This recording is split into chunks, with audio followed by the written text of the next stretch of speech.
Alhamdulillah, Alhamdulillahil Hakim As-Sattar, Al-Muqabbil bil Awqa'il Midrar, Al-Mursilis Sama'a ma'an naf'il 'ami bil ta'ati wal istighfar. Asyhadu an la ilaha illallah wahdahu la syarika lahu, mukawwirul laili 'alan nahar, wa asyhadu anna Muhammadan 'abduhu wa rasuluhu al-mustafa al-mukhtar. Allahumma shalli wa sallim ala sayyidina wa maulana Muhammad asy-syafi'il munji minan nar, wa ala alihi wa sahbihi ma qara'a al-fajr wal asnam.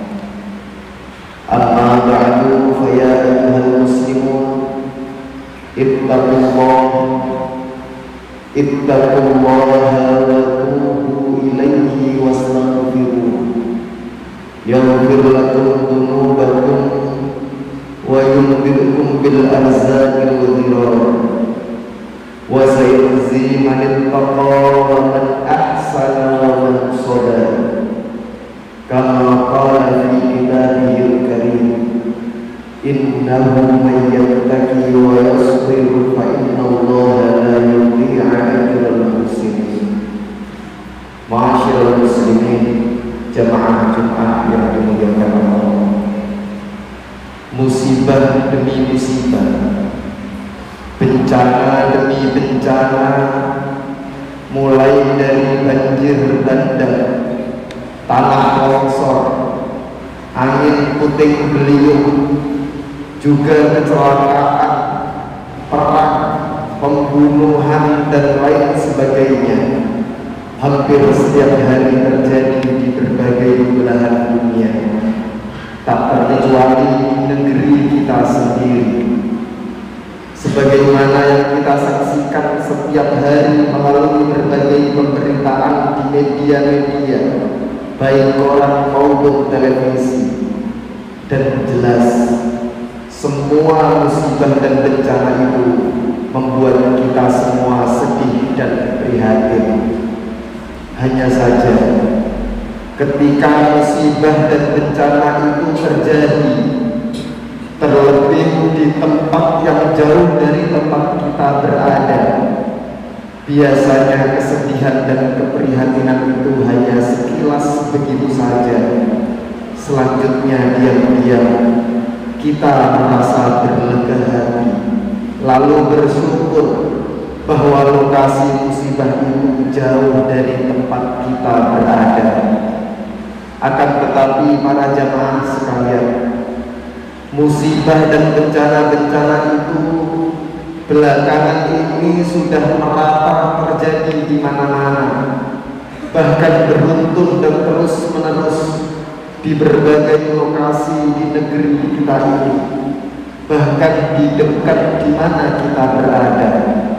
Dan hebatnya, atau lebih tepat anehnya, masih saja ada bahkan banyak orang yang bereaksi sama dengan ketika musibah itu terjadi di sana, yaitu sedih dan prihatin yang sebentar, lalu diam-diam atau secara terang-terangan bersyukur dan berlega hati sambil mengatakan, untunglah kejadiannya hanya di Jawa Barat misalnya, tidak sampai ke Jawa Timur, atau syukurlah musibah itu terjadi di kota A, bukan di kota saya, dan seterusnya.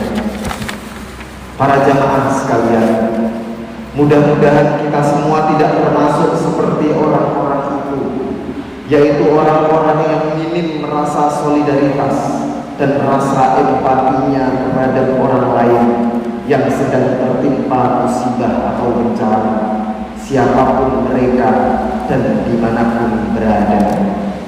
Ma'asyiral muslimin jamaah Jumat rahimakumullah, karena sudah saking banyaknya dan beruntunnya bencana, Yang demikian dikirimkan jelas dari Allah Subhanahu wa Ta'ala, terjadi merata di mana-mana. Apalagi kalau melihat akibat berupa penderitaan yang ditanggung oleh mereka yang tertimpa, yang begitu dahsyat dan luar biasa, maka rasanya sudah tidak relevan lagi seandainya kita mempertanyakan dan memilah-milah apakah musibah-musibah dan bencana-bencana itu termasuk ujiankah atau peringatankah atau bagian dari azab dari Allah Subhanahu wa Ta'ala. Barangkali yang lebih pas adalah menganggap saja bahwa semua musibah dan bencana itu dalam perspektif yang ketiga-tiganya, yakni semua musibah dan bencana adalah ujian sekaligus peringatan dan juga bagian dari azab Allah Subhanahu wa Ta'ala, sehingga dalam menyikapinya kita bisa tepat sasarannya. Hadirin ma'asyiral muslimin rahimakumullah, tatkala sebuah musibah atau bencana sedang terjadi, ada sebagian orang yang memberi reaksi dengan misalnya mengatakan begini, seharusnya semua ini bisa dipelajari. Para ilmuwan seharusnya memberikan masukan kepada pemerintah dan masyarakat, dan pemerintah sudah seharusnya mampu mengantisipasi setiap gejala alam tersebut.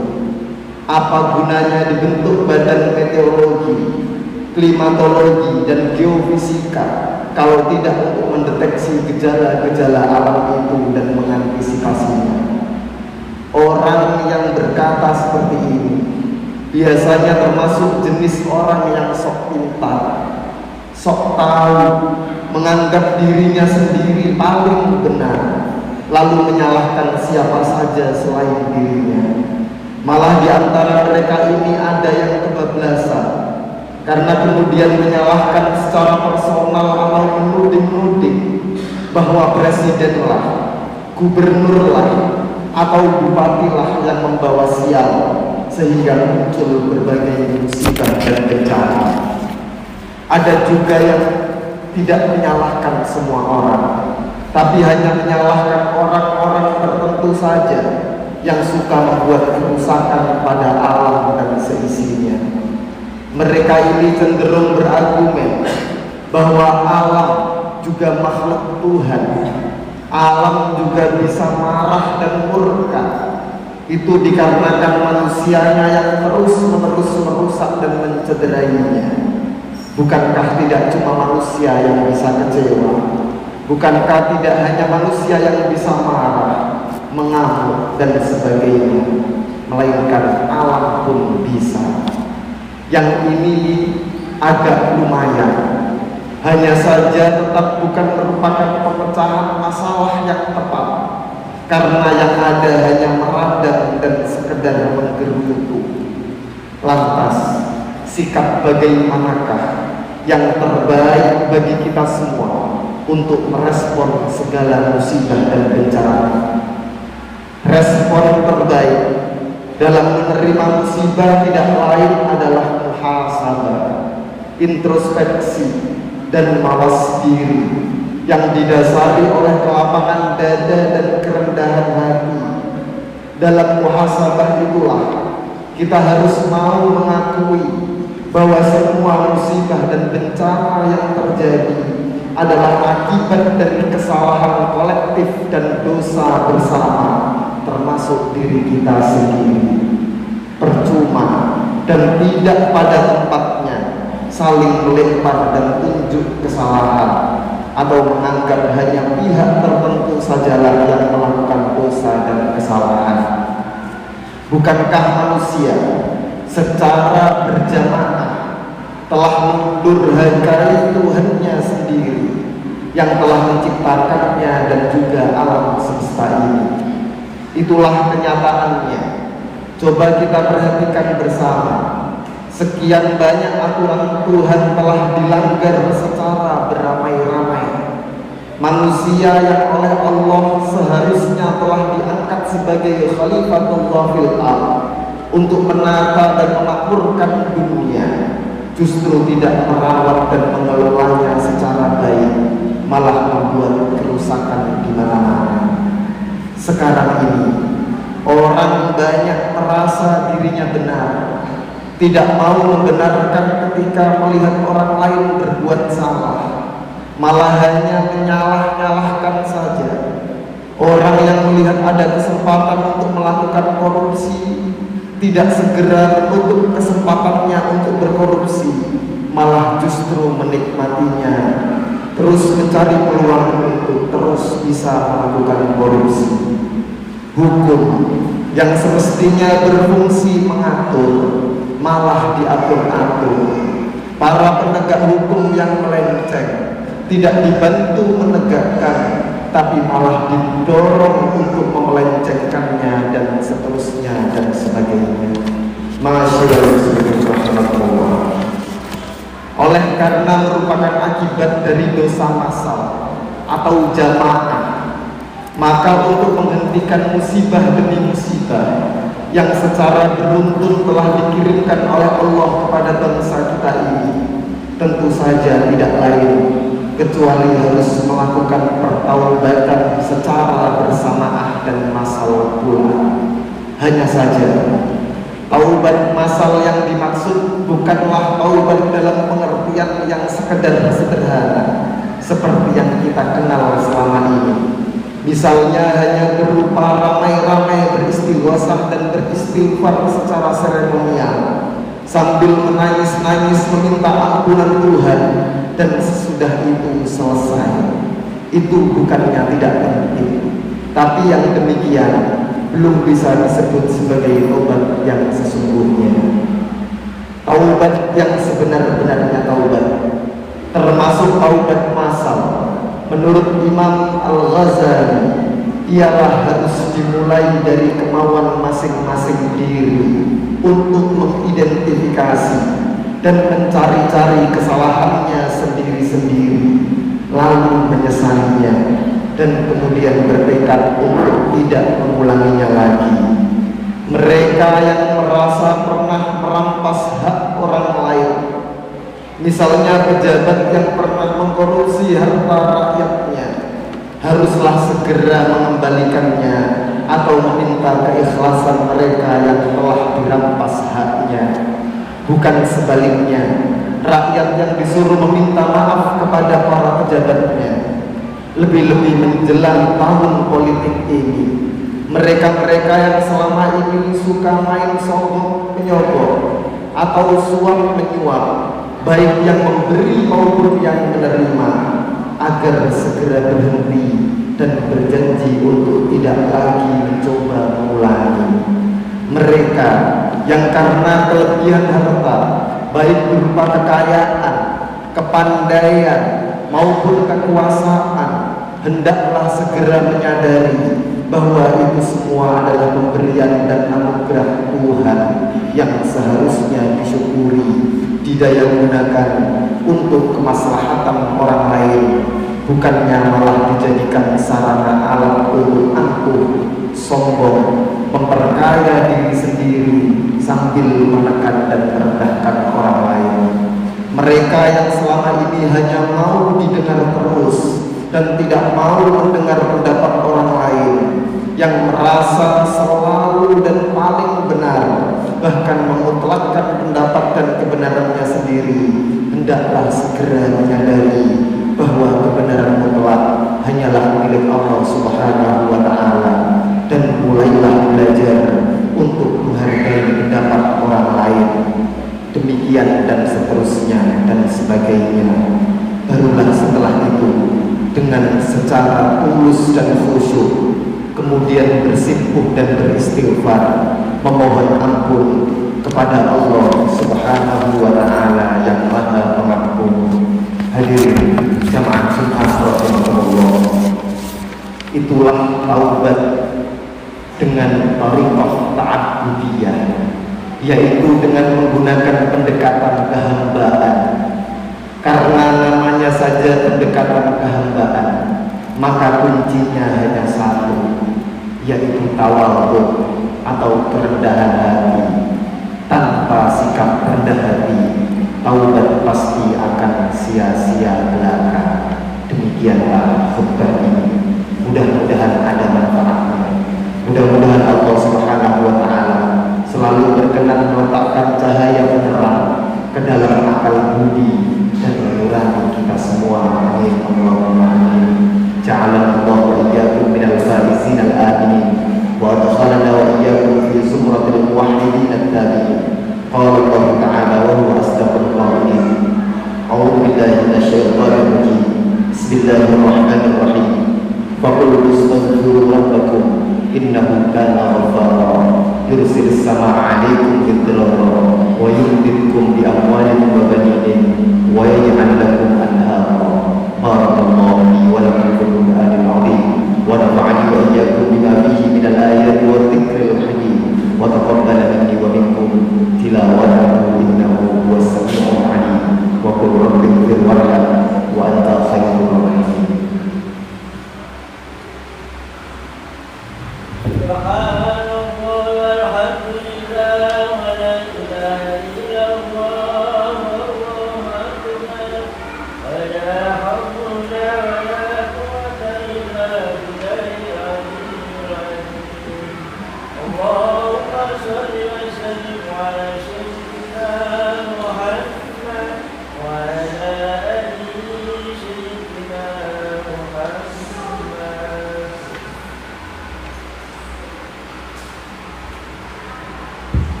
Alhamdulillah hamdan ala ma a'ta wa syukran ala man a'ta. Asyhadu an la ilaha illallah wahdahu la syarika lah kama amara wa alzam. Wa asyhadu anna sayyidana Muhammadan 'abduhu wa rasuluhu syahadata man amana bihi wa arda. Allahumma shalli wa sallim ala sayyidina wa maulana Muhammad wa ala alihi wa ashabihi ma adha'a dahrun wa adha wa ala mahallahum yawma syafa'ati wa akram wa sallim tasliman katsira. Amma ba'du, fa ya ayyuhan nas ittaqullah wa 'alamu anna Allah amarakum bi amrin bada'a fihi bi nafsihi wa thanna bi malaikatihi bi qudsihi wa ayyaha bil mu'minina min 'ibadihi faqala 'azza min qail inna Allaha wa malaikatahu yusalluna 'alan nabi ya ayyuhalladzina amanu sallu 'alaihi wa sallimu taslima.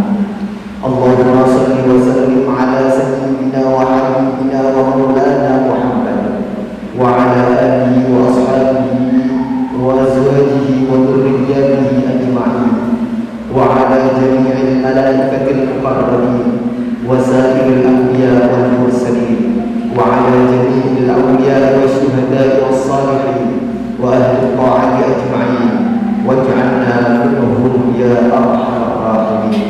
اللهم اغفر للمؤمنين والمؤمنات والمسلمين والمسلمات الأحياء منهم والأموات إنك سميع قريب مجيب الدعوات وقاضي الحاجات.